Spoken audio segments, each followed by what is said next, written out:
when it comes to the ill-gotten wealth of the Marcoses. Imelda Marcos was convicted in 2018. Why are you saying that these things are not relevant? Because it is black propaganda. In fact, I watched you when you interviewed Justice Antonio Carpio and you Yes. made your opening statement. And you said that Senator Marcos was convicted of tax evasion. That is false. That Why? is fake news, Christian. Where Why? did you get that? Where did you get that? Okay, That basahin conclusion. natin. Basahin natin yung dispositive portion ng Sige, Court of basahin mo. Appeals Basahin mo. decision. Oh. And actually, this is the argument also of Justice Carpio. The fact na pinapabalik sa kanya yung hindi nabayaran na income tax during those period, 1982 to 1985. So that, according to him, basically was tax evasion. And that is his conclusion, and you believe him? That is the conclusion of a former senior associate justice of the Supreme Court. Let me explain to you, Justice Carpio. You know, Christian, Justice Carpio is wearing 3 hats in this campaign. The first Why- hat he is wearing before your TV program is the hat of a former justice of the Supreme Court. But he is wearing 2 other hats. Ano po yon? He is a partisan, political activist. He is the head of the One Sambayan at the same time. That is his second hat. What is his third hat? Ito po yung third hat ni Justice Antonio Carpio. He is lawyering for Leni Robredo, his candidate. Where? In his column in the Philippine Daily Inquirer. Yeah, you read those columns, right? I think. Yeah. He Okay, even said in his first column that Senator Marcos cannot be disqualified. Did you read that column? Yeah, I read that. Okay. Oh, yes. Yes. You're also a lawyer, We but are why in don't you? agreement. No. But why don't you answer the points he raised squarely? Yeah, I will answer it one by one. Example, sa dispositive portion ng CA decision, ang sinasabi ni Justice Carpiron, there was mention of Marcos asked to pay deficiency income tax due with interest apart from the fine. Sabi niya, since Marcos Jr. was ordered to pay deficiency income tax due, there was tax evasion which inherently involves moral turpitude. O, sasagutin kita. Yeah, Ikaw I'm ba, giving you Christian, I'm giving you the floor now. Yeah. Let me ask you, do you have income from your salary? Just answer the question, please. Because I want to demonstrate to the people how ridiculous this story of Justice Carpio is. Go ahead. Like you, for example, if you are salaried under ANC, because you don't want to answer my question, ANC withholds your income tax. Yes, I know that. Thank you for confirming that, Christian. All right.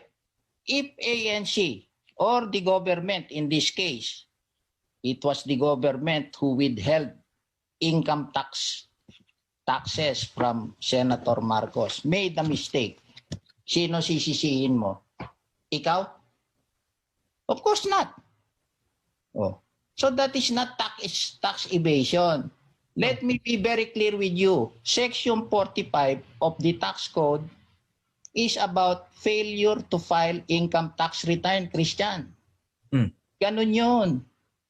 Ngayon, itong si Justice Carpio, he is making a mountain out of a molehill. Sapagkat, alam mo yan, Christian, Teka yung lang. failure to file income tax, decriminalize na yan Decriminalize na yan. When was it decriminalized? Nanood ka ba nung impeachment? Nung impeachment, meron silang tinatawag na alpalis Yung mga justices, hindi na nagbabayad, hindi na nagpapile ng income tax return yan But did it I do mean not that know when.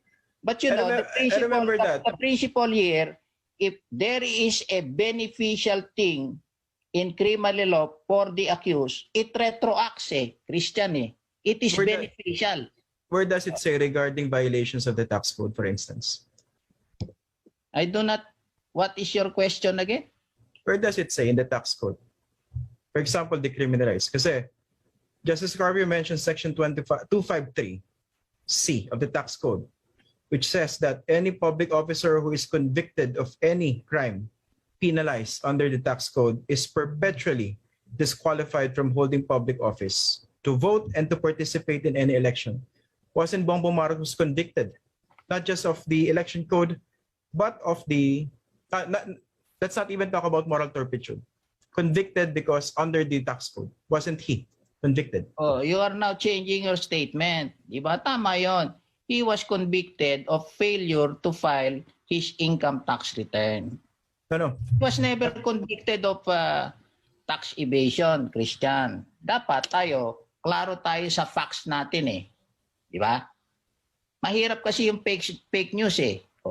O ngayon, sasabihin ko sa iyo kung bakit mali si Justice Carpio. Yan decision na parati mong binabasa dyan sa tabi mo. Ang penalty lang dyan, Christian, fine eh. Ano ngayon ang gusto ni Justice Carpio?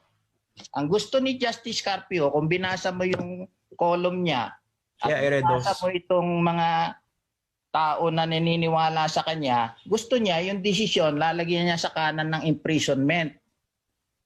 Dito sa kaliwa, lalagyan niya ng perpetual disqualification.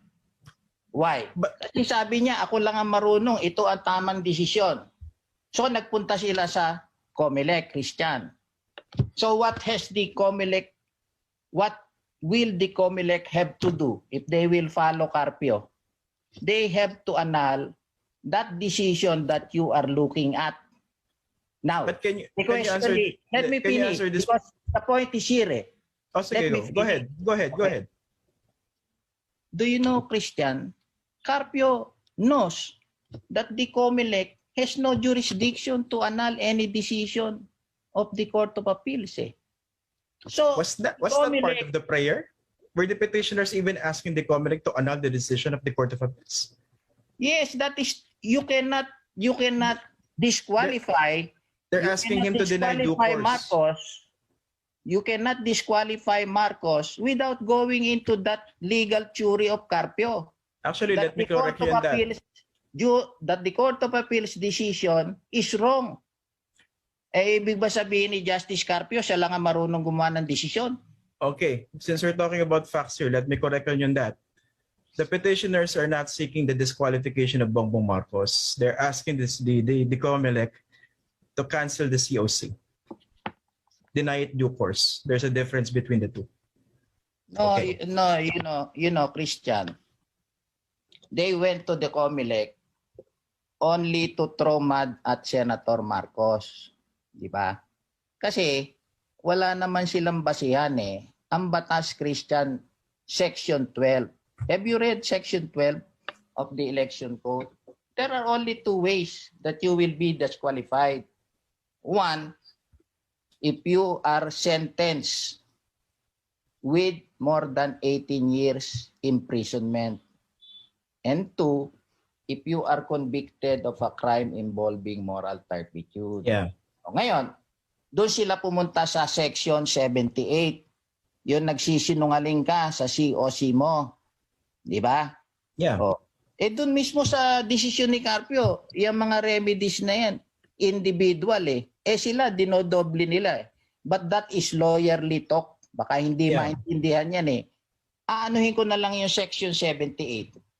Sasabihin ko sa iyo kung bakit pati si Justice Carpio isasagot niya sa question 22 no din eh. Okay, go ahead because I have another question for you. Dito niya kinuwento sa programa mo ito ni Justice Carpio, if you remember. Yeah, sabi niya, nalaman niya itong kaso na ito, itong tax case after October 8. Tapos na yung filing. In-answer na ni Senator Marcos yung no. Di ba?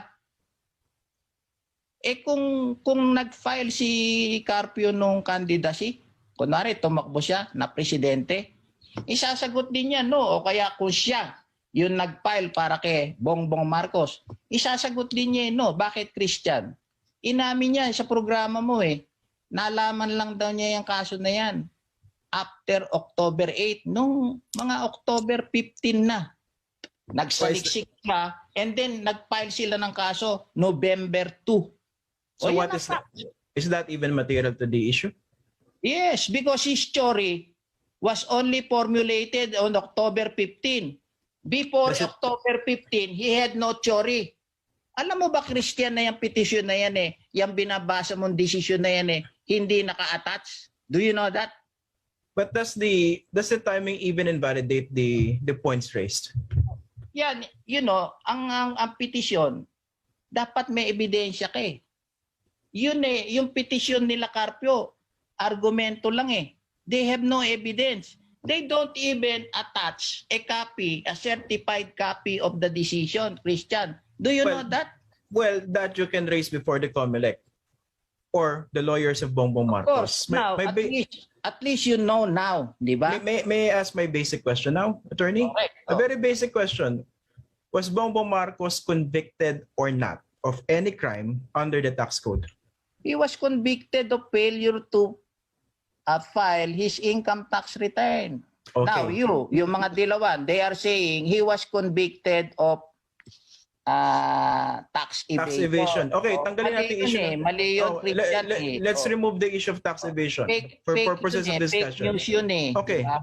Let's not even talk about tax evasion. Pag-usapan natin yung conviction under the tax code. Okay? Does it not say also in the tax code that a public officer convicted of any crime punishable by the tax code will also be meted the penalty of perpetual disqualification? Unang-una hindi na siya public officer noong 1986, Christian Nung nangyari yan, April 15, di ba? 1986, dapat ipapile yan. Kasi yung presidential decree na yan, nag-retroact lang yan, Christian, hanggang 1986 lamang. Yeah. Noong 1986 na yon, when supposedly he committed the crime, he is no longer a public officer. Second, second, marami ako sagot yan Baka uulan ang sagot ko diyan sa mga argumento mo na yan Sige, go ahead. This is not my Second, argument. I'm just relaying to the argument of we can Justice discuss, Garcia. we can discuss all night Pakikita ko sa iyo talaga na mali ito Di ba? Go ahead. Second, itong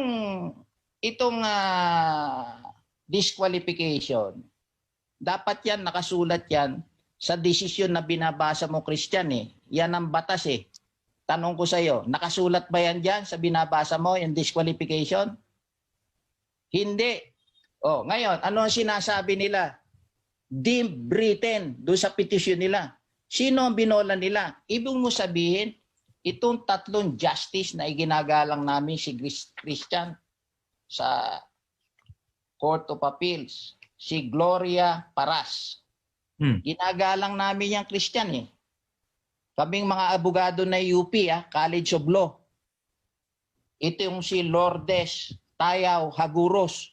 Ginagalang namin ito Why can't we just focus? Itong si Oswaldo Agkawili. Tatlo to Christian Yeah. Itong si Carpio, isa lang itong nagsasalita na justice Okay. Ito tatlo ito. Si Justice Oswaldo Agkawili, yung isang poste sa OSG, Christian, sa kanya Magaling ito. Anong ibig niya sabihin? Di marurunong ito? But is that even a legal argument? The fact that these three justices are good? That is a factual argument. What makes that a factual argument? Does it Yes, have any because, direct relation to the case?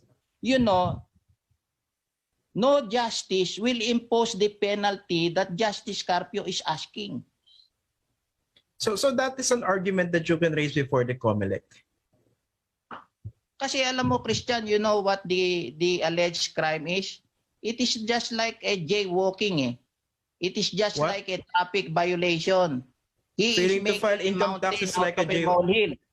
Wait, Oh attorney. yes, kasi alam mo ang problema sa iyo, carried away ka No, I'm Di not ba? carried away. I'm just asking the Yeah, questions that you need know. to be asked. As I said, you know who was the president when these people made this judgment of a fine? President Fidel Ramos, the ally of Cory Aquino. So again, When he what was does it have to do with convicted the by- decision of the what- Court of what- Appeals? When he was convicted, because this is persecution Christian When he was convicted by the RTC, by Benny Ulep, the president was Ramos. When he was charged, the president was Cory Aquino. Did you know that? I think I know that. Definitely. Well, anyway, we don't have much time anymore, but I wish we focus on the issues. We don't need to talk about the character of certain people. But thank you very much, Attorney George Briones, for joining us tonight. Thank you, Christian.